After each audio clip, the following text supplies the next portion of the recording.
blue whale's closest relatives. The two species can interbreed. They swim back and forth between Arctic and subtropical waters.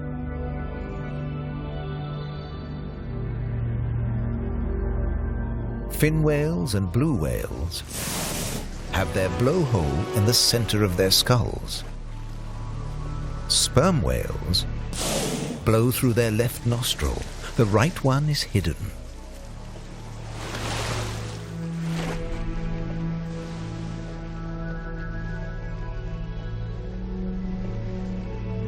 Baleen whales that filter krill and plankton spend long periods grazing in the waters of the Azores.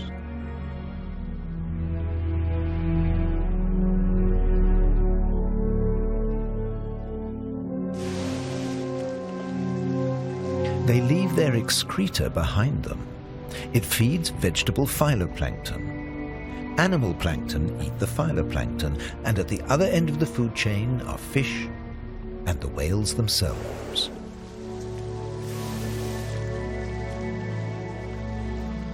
But a great deal of whale food comes from deeper down.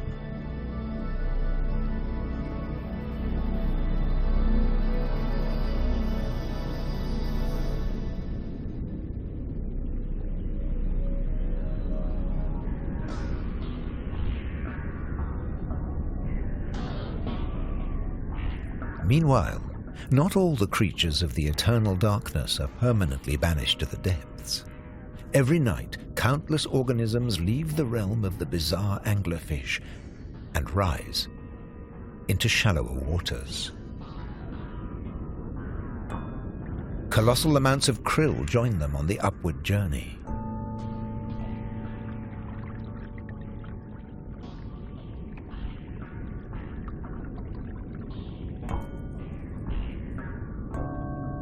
Salps, bioluminescent stenophores, and comb jellies illuminate the greatest movement of biomass on Earth.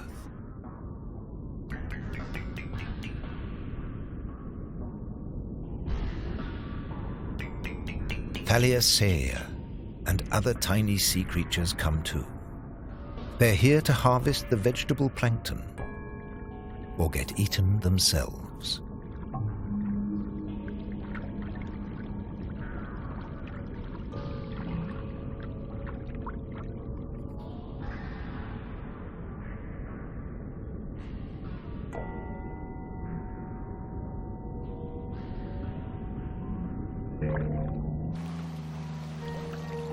This innocent-looking blob is anything but.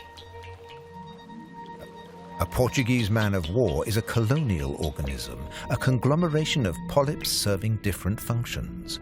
One polyp is the sail. Innumerable other polyps repel invaders or catch booty with tentacles that stretch up to 30 meters.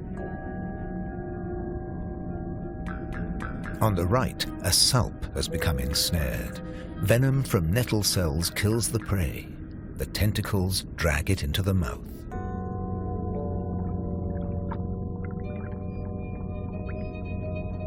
Salps are tunicates or sea squirts, more closely related to us than to jellyfish.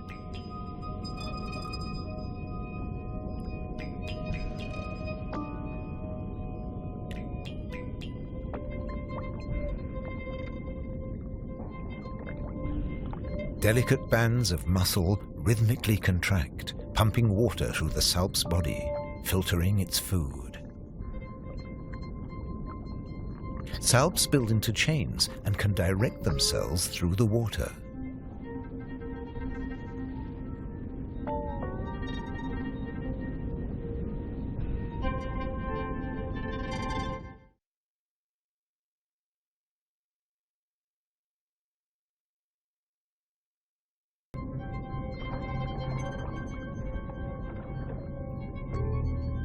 This is a great jellyfish hunter.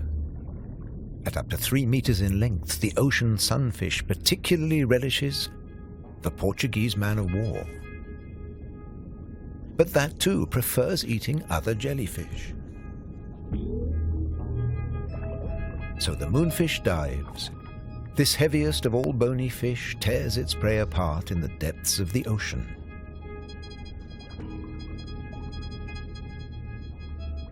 The man-of-war must stay on the surface, where it's a most effective hunter.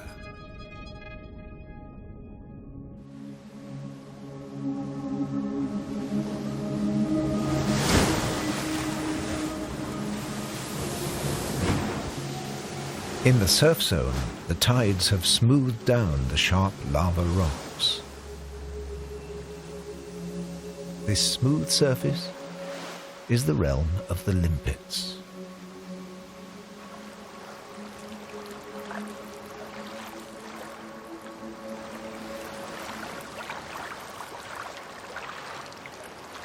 The Cory's shearwater also has a successful strategy, at least in its familiar world.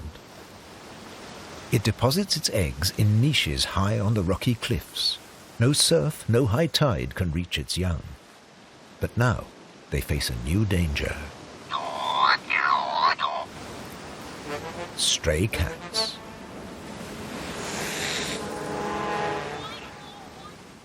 The female shearwater laid a single egg in May. Pity there's only one. Looks like a bad strategy now. They can't adapt to an unwanted gift brought by humans. On the island of Corvo, 80% of the chicks that die in the nest are the victims of cats.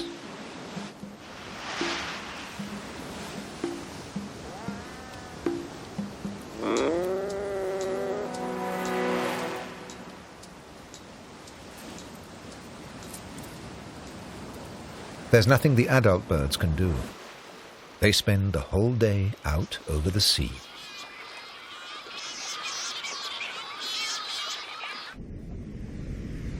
By contrast, Periphyton, a mix of algae, bacteria and microbes, stay where they grow,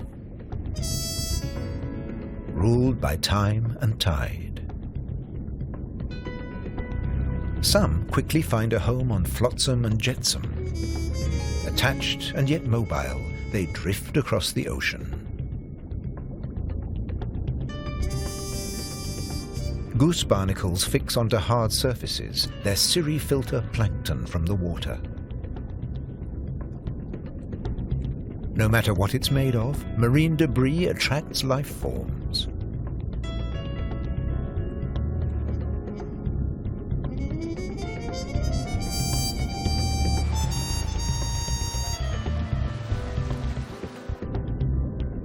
One of the ocean's fastest swimmers likes to stay close to flotsam, the mahi-mahi. Because floats and buoys provide protection in the open sea.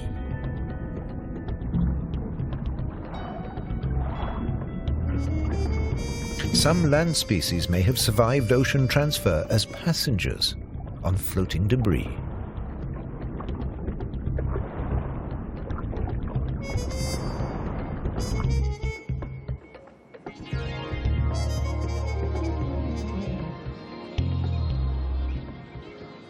When shearwaters breed, dusk brings a deafening chorus.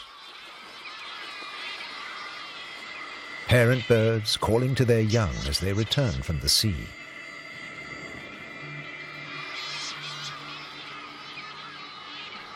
The birds recognize each other's cries. 75% of all the world's shearwaters breed in gigantic colonies on the Azores. But the creatures with the largest total biomass amongst wild land animals are mainly hidden from view. There are more than 120 species of them. 24 are endemic. Spiders. These young nursery web spiders are found only on the Azores, just like this orb weaver and the wolf spider.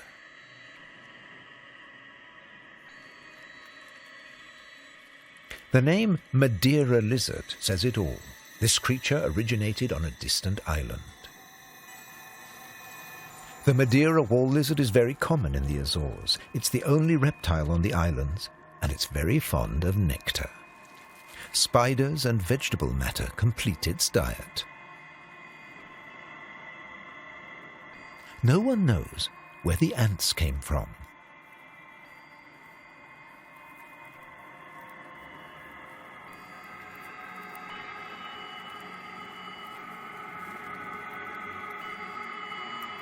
What we do know is they cultivate the aphids to provide them with honeydew.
These basalt cliffs came into being long before humans arrived. Their hexagonal shape is the result of lava cooling and hardening in the air. The lava world continues under the water. Some volcanoes never pierced the surface at all. But this basalt block sank back into the water.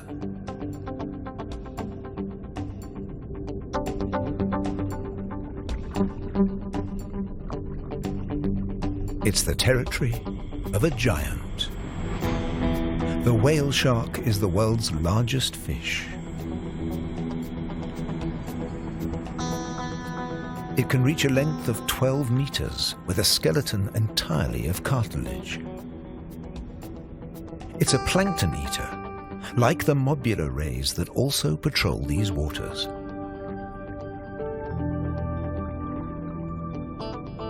The rolled fins on their foreheads direct the plankton into their mouths.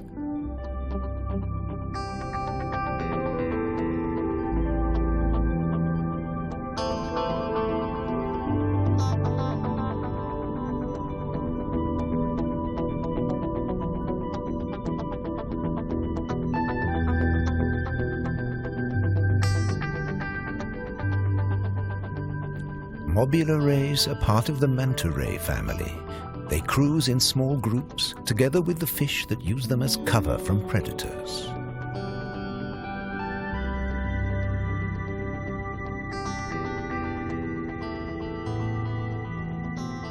Flying in slow motion, the rays dance through the ocean, round the volcanoes.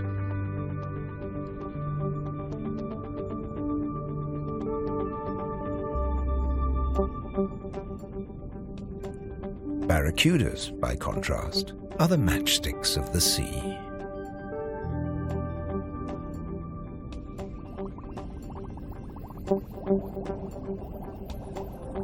Carbon dioxide and other gases seep from fissures in the seamounts, a reminder that the sea floor has not quite come to rest. Since humans first set foot on these islands, there have been 14 underwater eruptions.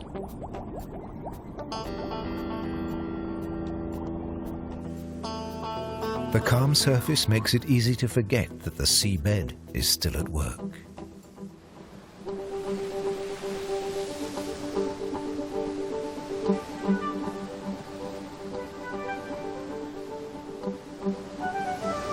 High above, there's something stirring on the cliffside.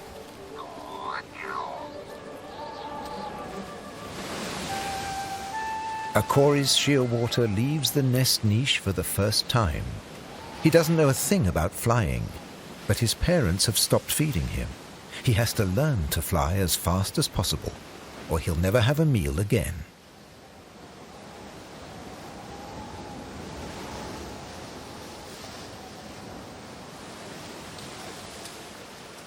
He needs a takeoff point with a fair wind. Even on the rocks, he looks unsteady.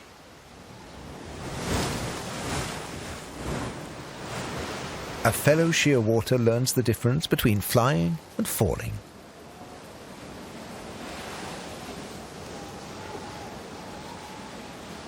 But he won't give up.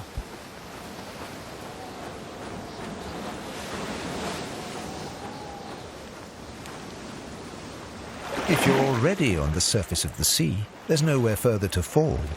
But getting aloft is even more difficult.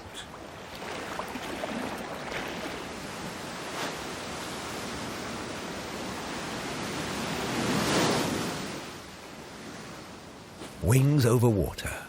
That's the right idea.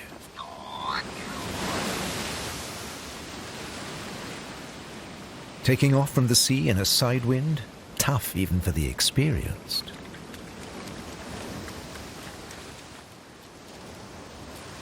It's now or never. Pluck up your courage. Embrace the wind. And off to South America.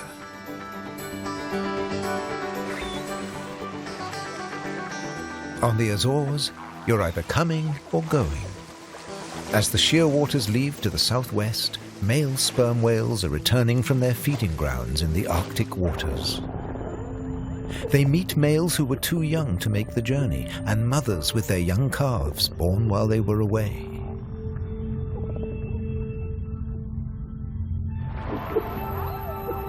While the mother dives for food, her calf stays on the surface. It'll be 2 years before he dives with the group.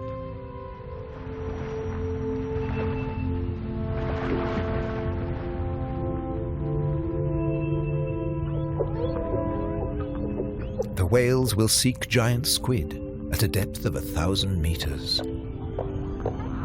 At 18 meters and weighing in at 50 tons, sperm whales are the world's biggest toothed whales. The calf will remain alone for up to an hour, defenseless against a possible attack by killer whales.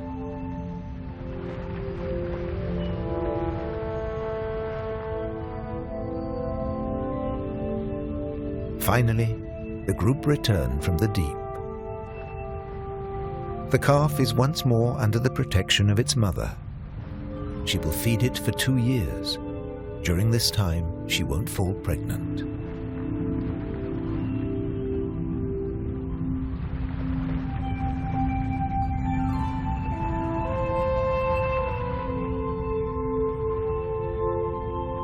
Now the whales can take their ease, preferably hanging vertically in the water.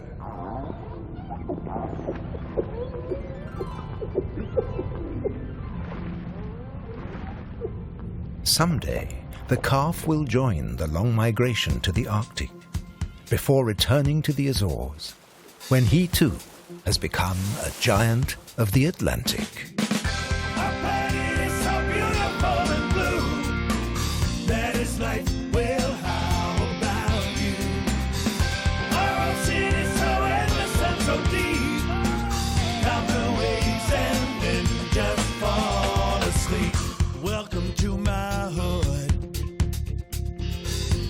Tastes finger-licking good. Welcome to my joint.